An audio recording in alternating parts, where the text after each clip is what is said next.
ना तो ये किसी शूदर का जनाजा है ना बस तुसी हजूर गड्डी चू लै नहीं हो सकते जे एडे ही तुहाडी सेहत नहीं इजाजत देंदी ते तुहानू इत्थे आवन की किहड़ी लोड़ आई ना नाल कोई अछूत की बीमारी वाले को लोग खड़े सन। बड़ा अफसोस होया यार है वेख के ना वीडियो वेखीए मियां मंजूर हुसैन भट्टू साहब ने सबक वजीर आला पंजाब ने 2 दफा वफाकी वजीर रहे ने स्पीकर पंजाब असैम्बली रहे ने जिम्मेदार क्लास का एक बड़ा वड्डा नाम है और आखिरी सामां च जेडे सियासतदान जिम्मेदार क्लास के चंद रह गए ने उन्हां च ने एक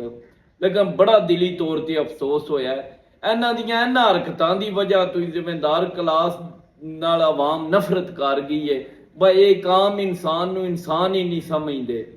हालांकि जिम्मेदार क्लास के जितने सियासतदान अज भी हैं ने असैम्बली च उन्हों का तुसीं डाटा कढ़ के वेख लो वो अपनी जमीन वेच के इलैक्शन लड़ते हैं अपन जायदादां वेच के उन्होंने सियासत च लाइया ने ना उन्हें आराम पैसा कमाया ना किसी ने कमान दिता है ना वो अफसरां दे नजायज़ कम्मां वास्ते प्रैशर या बोझ पाते हैं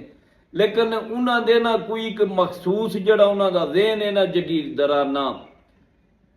सोच वो उन्होंने अंदरों नहीं खत्म हो सकी। वो चाहे जुल्फकार अली भट्टो जिहा सियासतदान होवे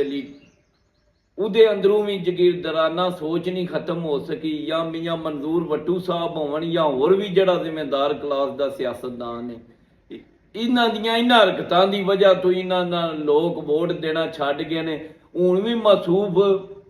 आखिरी बारी 2008 ही मैंबर कौमी असैम्बली बने ने जो वफाकी वजीर ने तीजा इलैक्शन है लगातार हार दिया। यार जिस वे आम आदमी की तुसी खुशी गमी शामिल होंदे हो तो फिर कम से कम तुसी व्हील चेयर लै लो या जनाजे ते ना वो उन्हें फातिहा दी हाजरी दे लो ये तो कोई ऐसी गल नहीं है। बड़ा दिली तौर पर अफसोस लगा तो दिल नूं रंज पहुंचिया